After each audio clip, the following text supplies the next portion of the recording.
So, what are we going to learn in this course? Today, we're just going to go ahead and learn about the introduction for data science. Then we'll go ahead and do the basic steps, getting started with Python. Oh, the service was too slow, etc. Next up, we have measurements. One example of this could be temperature readings throughout the day, 22 degrees Celsius, etc. This can also be measurements like pounds, inches, and more. Next are observations.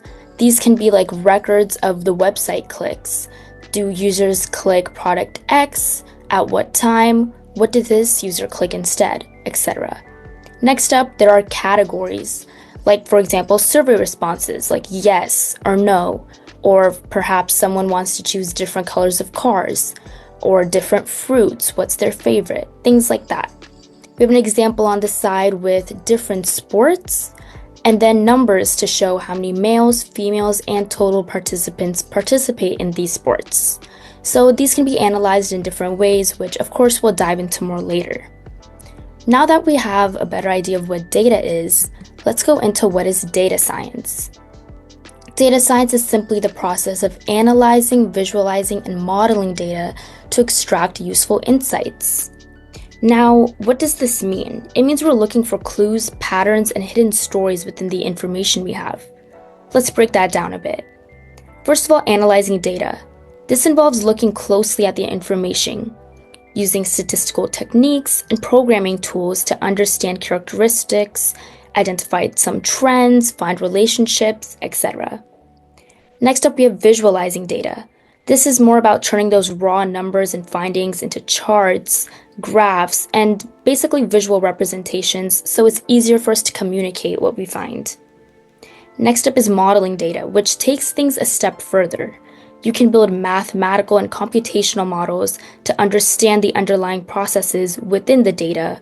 You can make predictions about the future and do automated decision making, which of course we're going to dive into all this later, but that's the basic concept. And of course, data science isn't just one thing. It's a blend of different fields, such as statistics, programming, and domain knowledge, and you can use all of these to solve the problems. Now let's dive into what these are.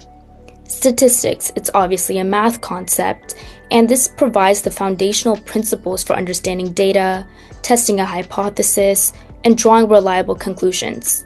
It's the language we use to make sense of the numbers. Next up is programming.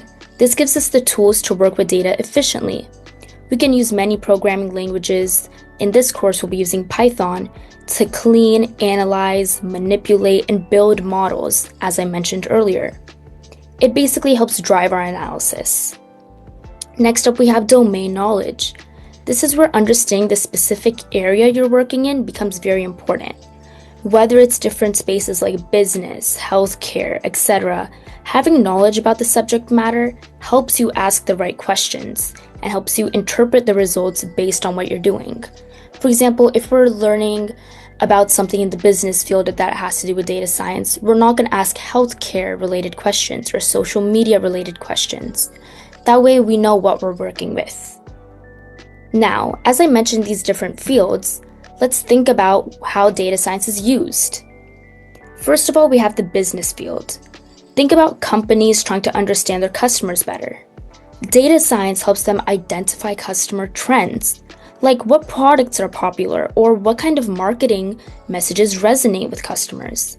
This leads to improving marketing strategies by targeting the right customers with the right offers at the right time. Now, of course, next up we have healthcare. What does data science have to do with that? Well, data science is revolutionizing medicine nowadays. We can use AI-based models to analyze medical images and patient data to help diagnose diseases earlier and more accurately. This can potentially save more lives. Next up, we have finance.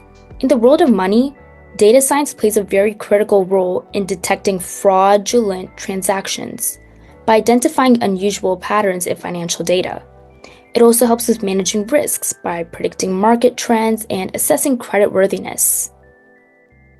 Next up, we have social media, a big boom in today's age. The content you see on platforms like YouTube, Facebook, or Instagram, it's not random.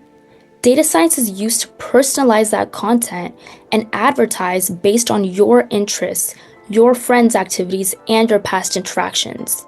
Clearly, data science is all around us in whatever field you choose. Now, how do we see it in the real world with apps or places that we go to? First off, let's think of Netflix and Spotify. When you finish watching a show on Netflix or listening to a song on Spotify, they don't just show you random suggestions. They use their algorithms to analyze your past activity, what you've watched, what you've skipped, what you've listened to, what you've liked, to recommend shows and songs that you're more likely to enjoy.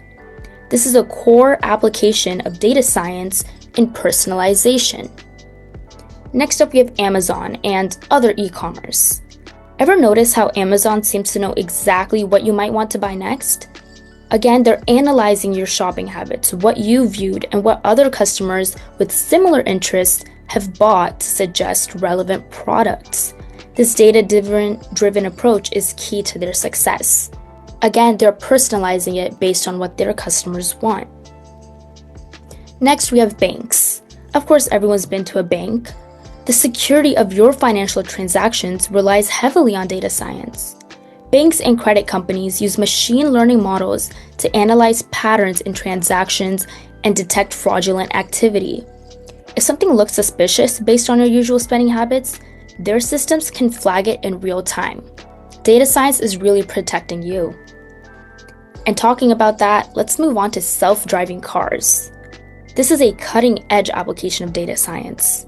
Self-driving cars constantly process massive amounts of real-time sensor data, for example, from the cameras that are all around it, to understand their surroundings and make the driving decisions, like when do they brake, when to turn, how to navigate the traffic around them. This relies heavily on the data analysis and machine learning models that the car consists of. Now, I believe we've gotten a better understanding of what data science is, how we see it around us, and of course, now we know the many ways that it can be used. So thank you so much for watching up till now. And coming up next is going to be the basic steps in data science, meaning what we do when we want to analyze data.